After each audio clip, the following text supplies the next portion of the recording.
Gas terus, jangan patah semangat. Lanjutkan bosku. Karena ingat Pak Bos, setiap perjalanan dan proses pasti akan ada rintangannya. Jadi jangan jadikan rintangan itu sebagai penghalang untuk kita mencapai apa yang kita inginkan.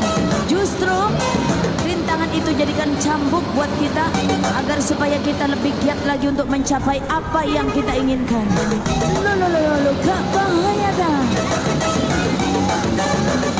Febri Fondianta, Pamekasan Bahaya DJ.